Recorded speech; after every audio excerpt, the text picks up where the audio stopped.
ಕೋಟಿ ಭಾರತೀಯರ ಪ್ರಾರ್ಥನೆ ಫಲಿಸಲಿಲ್ಲ. ಹನುಮಂತಪ್ಪ ಕೊಪ್ಪದ್ 6 ದಿನಗಳ ಕಾಲ ನಿರಂತರವಾಗಿ ಕ್ಷಣ ಕ್ಷಣವೂ ಎದುರಿಸ್ತಾ, ಕ್ಷಣ ಕ್ಷಣವೂ ಸಾವಿನೊಂದಿಗೆ ಯುದ್ಧ ಮಾಡ್ತಾ ಬದುಕುಳಿದಂತಹ ಹನುಮಂತಪ್ಪ ಕೊಪ್ಪದ್ ಚಿಕಿತ್ಸೆ ಫಲಕಾರಿಯಾಗದೆ ನಿಧನ ಹೊಂದಿದ್ದಾರೆ. ಇಡೀ ದೇಶ ಕಂಬನಿ ಮಿಡಿತಾ ಇದೆ.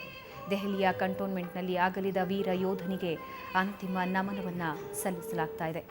ಸಿಯಾಚಿನ್ನಂತಹ ವಿಶ್ವದ ಅತಿ ಎತ್ತರ ಯುದ್ಧ ಭೂಮಿಯಲ್ಲಿ ದೇಶವನ್ನು ಕಾಯುವ ಸಂದರ್ಭದಲ್ಲಿ ಹಿಮಪಾತದಿಂದಾಗಿ 35 ಅಡಿಗಳ ಕೆಳಗೆ ಮುಚ್ಚಿ ಹೋಗಿದ್ದ ವೀರ ಯೋಧ 6 ದಿನಗಳ ಕಾಲ ನಿರಂತರ ಜೀವನ್ಮರಣ ಹೋರಾಟವನ್ನು ನಡೆಸಿದರು.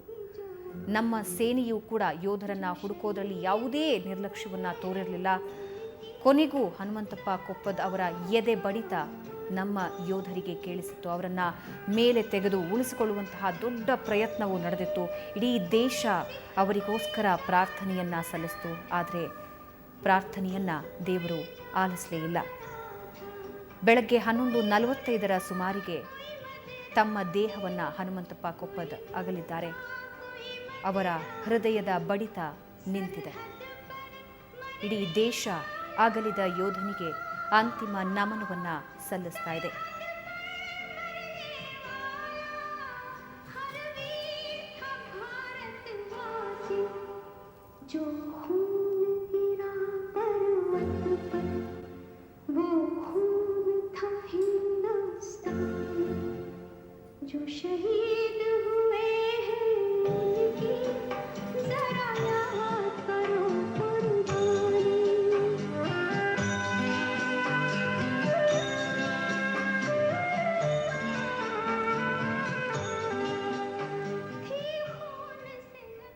ನಾವು ದಿನ ಬೆಳಗಾದರೆ ಆರಾಮಾಗಿ ನಮ್ಮ ಜೀವನದ ಜಂಜಾಟಗಳಲ್ಲಿ ತೊಡಕೊಳ್ತೀವಿ.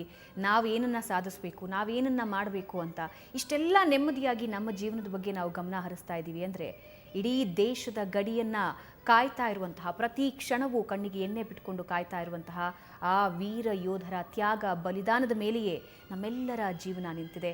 ಅಂತಹದ್ದೇ ತ್ಯಾಗ ಸಿಯಾಚಿನ್ನಲ್ಲಿ 10ಕ್ಕೂ ಹೆಚ್ಚು ಯೋಧರು ಮಾಡಿದರು. ಆದರೆ ಅದೃಷ್ಟದ ರೀತಿಯಲ್ಲಿ, ಪವಾಡದ ರೀತಿಯಲ್ಲಿ 6 ದಿನಗಳ ಕಾಲ ಹನುಮಂತಪ್ಪ ತಮ್ಮ ಎದೆ ಬಡಿತವನ್ನು ನಿಲ್ಲದೇ ಇರೋ ಹಾಗೆ ನೋಡಿಕೊಂಡ್ರು. ಆದರೆ ಅಂತಿಮವಾಗಿ ಕೊನೆಯದಾಗಿ ಅವರು ತಮ್ಮ ಎದೆ ಬಡಿತವನ್ನು ನಿಲ್ಲಿಸಿದ್ದಾರೆ. ಆದರೆ ಈ ವೀರ ಯೋಧರ ಸಾಧನೆ, ಅವರ ತ್ಯಾಗ ನಮ್ಮಲ್ಲಿ, ನಮ್ಮ ಮನಸ್ಸಿನಲ್ಲಿ ಎಂದೆಂದಿಗೂ ಜೀವಂತವಾಗಿರುತ್ತೆ. ಈ ಕುರಿತಾಗಿ ನಮ್ಮ ಜೊತೆ ಚರ್ಚೆಯನ್ನು ನಡೆಸೋದಕ್ಕೆ ನಿವೃತ್ತ ಏರ್ ಮಾರ್ಷಲ್ ಆಗಿರುವಂತಹ ಅರುಣ್ ಕುಮಾರ್ ಅವರು ನಮ್ಮ ಜೊತೆ ಇದ್ದಾರೆ. ಸರ್, ಕಾರ್ಯಕ್ರಮಕ್ಕೆ ಸ್ವಾಗತ. ನಿವೃತ್ತ ಸೇನಾ ವೈದ್ಯರಾಗಿರುವಂತಹ ಡಾಕ್ಟರ್ ಕೃಷ್ಣ ನಾಯಕ್ ನಮ್ಮ ಜೊತೆ ಇದ್ದಾರೆ. ಸರ್, ನಿಮಗೂ ಕೂಡ ಕಾರ್ಯಕ್ರಮಕ್ಕೆ ಸ್ವಾಗತ. ಸರ್, ಪ್ರತಿಯೊಬ್ಬ ಯೋಧನು, ನಾನು ಈಗಾಗಲೇ ಹೇಳಿದ ಹಾಗೆ, ನಾವೆಲ್ಲ ಇಷ್ಟು ಆರಾಮಾಗಿ ಕೂತು ನಮ್ಮ ಜೀವನದ ನೋವುಗಳನ್ನು ಹಂಚ್ಕೊಳ್ತಿರ್ತೀವಿ. ನಾವೇನು ಸಾಧನೆ ಮಾಡಬೇಕು, ನಮ್ಮ ಕುಟುಂಬನ ಹೆಂಗೆ ನೋಡ್ಕೋಬೇಕು, ನಾವೆಷ್ಟು ಲಕ್ಸುರಿಯಸ್ ಆಗಿ ಬದುಕಬೇಕು, ನಾವೇನನ್ನ ಶಾಪಿಂಗ್ ಮಾಡಬೇಕು, ನಾವೇನು ಮನೆಗೆ ತಂದ್ಕೋಬೇಕು, ಇಷ್ಟಕ್ಕೆ ನಮ್ಮ ಜೀವನ ಸೀಮಿತವಾಗಿರುತ್ತೆ. ಯಾಕಿಷ್ಟು ಆರಾಮಾಗಿ ನಾವು ಜೀವನ ಕಳೀತಾ ಇದ್ದೀವಿ ಅಂದರೆ ಇಂತಹ ಲಕ್ಷಾಂತರ ಯೋಧರು ನಮ್ಮ ದೇಶದ ಇಂತಹದ್ದೇ ಸಿಯಾಚಿನ್ನಂತಹ ದುರ್ಗಮ ಗಡಿ ಭಾಗಗಳನ್ನು ಕಾಯ್ತಾ ಇರುವಂಥದ್ದು. ಆದರೆ ಕೊನೆಗೂ ಹನುಮಂತಪ್ಪ ಅವರು ತಮ್ಮ ಎದೆ ಬಡಿತವನ್ನು ನಿಲ್ಲಿಸಿದ್ದಾರೆ. ಮೊದಲ ಮಾತು ಸರ್. ಮೇಡಮ್, ಇದು ಲೈನ್ ಆಫ್ ಡ್ಯೂಟಿ ಏನಿದೆ, ಇವಾಗ ಸಿಯಾಚಿನ್ನಲ್ಲಿ ಇದ್ದಾರೆ ಜನ, ಇವಾಗ ನಮ್ಮ ಜನ ಏನಿದ್ದಾರೆ ಇಲ್ಲಿಂದ ನಾವು ಕೂತು ಇವಾಗ ಇದು ಗೊತ್ತಾಗ್ತಿದೆ ಅಷ್ಟೇ ನಮಗೆ, ಈ ಥರ ಆಗಿದೆ ಅಂತ ಈಗ ಗೊತ್ತಾಗ್ತಿದೆ ನಮಗೆ. ಆದರೆ ಆನ್ ಲೈನ್ ಆಫ್ ಡ್ಯೂಟಿ ಅಲ್ಲಿ ಏನು ಕಷ್ಟಗಳಿದ್ದಾವೆ ಏನು ಅಂತ ಹೇಳ್ಬಿಟ್ಟು ಪ್ರತಿದಿನ ಅಲ್ಲಿ ಏನು ಅನುಭವಿಸ್ತಿರ್ತಾರೆ, ಅವ್ರಿಗೆ ಗೊತ್ತಿರುತ್ತೆ ಓಕೆ ಈ ಥರ ಕಷ್ಟ ಹೇಗೆ ಬರುತ್ತೆ ಏನು ಅಂತ ಹೇಳ್ಬಿಟ್ಟು. ಅದು ಲೈನ್ ಆಫ್ ಡ್ಯೂಟಿ, ಅವ್ರ ನೇಚರ್ ಆಫ್ ಜಾಬ್ ಅದು. ಯಾಕಂದರೆ ಅವ್ರು ಎನ್ರೋಲ್ ಆಗಿರೋದೇ ಅದಕ್ಕೋಸ್ಕರ. ಸೊ ಆನ್ ಡ್ಯೂಟಿ ಬಂದು ಅವರು ಏನೇ ಮಾಡಿದ್ರು ಅವರು ಆನ್ ಡ್ಯೂಟಿ ನಡೀತಾ ಇರೋದು ಕೆಲಸ. ಅದು ಅವ್ರಿಗೆ it's A basic part of there job, bread and butter ಅಂತ ಹೇಳ್ಬೋದು ನೀವು. ಇಲ್ಲಿ ಏನಿದೆ, ಇಲ್ಲಿ ಬ್ರೆಡ್ ಆ್ಯಂಡ್ ಬಟರ್ ಅಂತಂದರೆ ನೀವು ಒಂದು ಕೆಲಸಕ್ಕೆ ಹೋಗ್ಬೋದು ಬರ್ಬೋದು ಆದರೆ ಅಲ್ಲಿ ಆ ದುರ್ಗಮ ಸ್ಥಿತಿಯಲ್ಲಿ ಪ್ರತಿಯೊಂದು ನಿಮಿಷ ಪ್ರತಿಯೊಂದು ಗಳಿಗೆ ಬಂದು it's A challenge actually. So ಆ ಚಾಲೆಂಜನ್ನು ಏನಿದೆ ಅವ್ರು ನಿಭಾಯಿಸ್ತಿರೋದು ಹೇಗೆ ಅಂತ ಹೇಳ್ಬಿಟ್ಟು ಈಗ ಈ ಸ್ಥಿತಿಯಲ್ಲಿ ಈಗ ಜನಗಳಿಗೆ ಗೊತ್ತಾಗ್ತಿದೆ. ಸೊ ಅದರಿಂದ ಇದನ್ನೇ ನಾವು ಒಂದು ಪಾಠವಾಗಿ ತೊಗೊಂಡು ನಾವು ಮುಂದೆ ನೆಕ್ಸ್ಟ್ ಏನಾಗಬೇಕು, ನಾಳೆ ಅಲ್ಲಿ ಸರ್ವೈವ್ ಆಗಲಿಕ್ಕೆ ಏನು ಕಷ್ಟಗಳಿದ್ದಾವೆ, ಈಗೇನು ಅವಸ್ಥೆ ಇದೆ, ಅಲ್ಲಿ ಏನು ಪ್ರಾಬ್ಲಮ್ಸ್ ಇದೆ, ಅದನ್ನು ನಾವು ಸೊಲ್ಯೂಷನ್ನು ಏನು ಬೇಗ ಕಂಡುಹಿಡಬೇಕು. ಅದು ತುಂಬ ಮುಖ್ಯ. ಅದು ಖಂಡಿತ. ನಿಮ್ಮ ಜೊತೆ ನಾನು ಮತ್ತಷ್ಟು ಮಾತನಾಡ್ತೀನಿ. ಕೃಷ್ಣ ಅವರೇ, 6 ದಿನಗಳ ಕಾಲ ಒಬ್ಬ ವ್ಯಕ್ತಿ ತನ್ನ ಎದೆ ಬಡಿತವನ್ನು ನಿಲ್ಲಿಸ್ಕೊಳ್ಳದೆ ಜೀವನ್ಮರಣದ ಹೋರಾಟ ನಡೆಸ್ತಾನೆ ಅಂದರೆ ಯಾವ ಮಿರಾಕಲ್ಗೂ ಅದು ಕಮ್ಮಿ ಅಲ್ಲ, ಯಾವುದೇ ಒಂದು ಪವಾಡಕ್ಕೂ ಅದು ಕಮ್ಮಿ ಅಲ್ಲ. ಮನುಷ್ಯನ ಸಾಮಾನ್ಯ ಗುಣಲಕ್ಷಣಗಳನ್ನು ಮೀರಿ ಸಾವಿನೊಂದಿಗೆ ನಿರಂತರ ಹೋರಾಟವನ್ನು ನಡೆಸಿದಂತಹ ಒಬ್ಬ ವ್ಯಕ್ತಿಯನ್ನು ನಾವು ಅಲಾಯವಾಗಿ ನೋಡಿದ್ವಿ. ಆದರೆ ಇವತ್ತು ಬೆಳಗ್ಗೆ ಅವರು ದೇಹತ್ಯಾಗ ಮಾಡಿರುವಂತಹದ್ದು. ಆ ಹೋರಾಟ ಏನು ಹೇಳ್ತೀರಿ ಸರ್? ಒಂದು ಐಸ್ 35 ಅಡಿ ಐಸ್ ಆತನ ಮೇಲೆ ಬಿದ್ದಿರುತ್ತೆ, ಆದರೂ ಕೂಡ ಪ್ರತಿ ಕ್ಷಣ ಆತ ಹೋರಾಟ ನಡೆಸ್ತಾನೆ ಅಂದರೆ ಆತನ ವಿಲ್ ಪವರ್, ಆತನ ದೇಶಭಕ್ತಿ ಏನು ಅನ್ನೋದು ಇದರಲ್ಲೇ ಅರ್ಥ ಆಗಿ ಹೋಗುತ್ತೆ. ಮೊದಲನೇದಾಗಿ ನಾನು ನಮ್ಮ ಹನುಮಂತಪ್ಪ ಕೊಪ್ಪದವರ ಫ್ಯಾಮ್ಲಿಗೆ ಹೃತ್ಪೂರ್ವಕವಾದ ಶ್ರದ್ಧಾಂಜಲಿ ಅಥವಾ ಕಂಡೋಲೆನ್ಸನ್ನು ತಿಳಿಸಲು ಇಷ್ಟಪಡ್ತೀನಿ. ಹಾಗೂ ಹನುಮಂತಪ್ಪ ಕೊಪ್ಪದವರಿಗೆ ಹೃದಯಪೂರ್ವಕವಾದ ಕಣ್ಣೀರಂಜಲಿಯನ್ನು ನಾನು ಸಲ್ಲಿಸಲಿಕ್ಕೆ ಇಷ್ಟಪಡ್ತೀನಿ. ಎರಡನೇದಾಗಿ,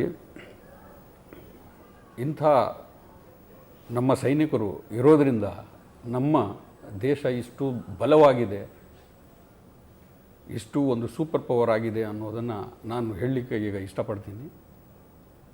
ಇಂಥ ಒಂದು ದುರ್ಗಮ ಸ್ಥಿತಿಯಲ್ಲಿ 6 ದಿನ -30ರಿಂದ -60 ಡಿಗ್ರಿ ಸೆಲ್ಸಿಯಸ್ನಲ್ಲಿ 35 ಅಡಿ ಆಳದಲ್ಲಿ ಸ್ನೋನಲ್ಲಿ ಹಿಮಪಾತದಲ್ಲಿ ಅವರು ಅಡಗಿ ಅವರ ಹೃದಯ ಬಡಿತವನ್ನು ತಡೆದುಕೊಂಡು ಅವರು ದೇಶಕ್ಕಾಗಿ ಬದುಕು ಬರಬೇಕು, ನಾನು ದೇಶವನ್ನು ಉಳಿಸಬೇಕು ಅನ್ನೋದು ಅವರ ಕೆಚ್ಚೆದೆಯಲ್ಲಿ ಇದ್ದು ಅವರು ಉಸಿರಾಡ್ತಾ ಹೊರಗಡೆ ಬಂದಾಗ 6ನೇ ದಿನದ್ದು ಅದು ಒಬ್ಬ ಸಾಮಾನ್ಯ ಮನುಷ್ಯನಿಂದಾಗಲಿ ಒಬ್ಬ ಸಾಮಾನ್ಯ ಸೈನಿಕನಿಂದಾಗಲಿ ಅಸಾಧ್ಯವಾದಂಥ ಒಂದು ಕೆಲಸವನ್ನು ಅನ್ನೋದನ್ನು ನಾನು ಹೇಳಲಿಕ್ಕೂ ಇಷ್ಟಪಡ್ತೀನಿ. ಹಾಗೂ ನಮ್ಮ ಹನುಮಂತಪ್ಪನನ್ನು ಒಂದು ಸೂಪರ್ ಮ್ಯಾನ್, ನಮ್ಮ ಸೂಪರ್ ಸೋಲ್ಜರ್ ಅನ್ನೋದನ್ನು ನಾನು ಹೇಳಲಿಕ್ಕೂ ಬಯಸ್ತೀನಿ ಹಾಗೂ ನನ್ನ ನಮನವನ್ನು ಅವರಿಗೆ ಸಲ್ಲಿಸ್ತೀನಿ.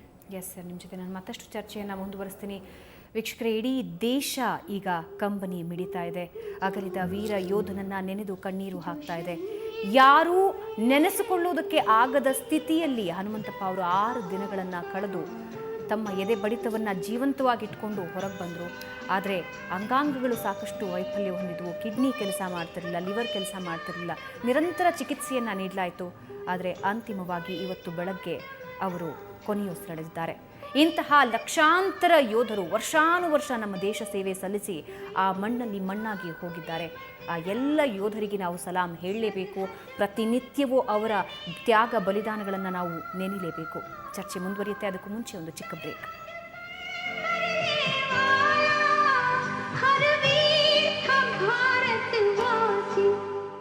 जो हूँ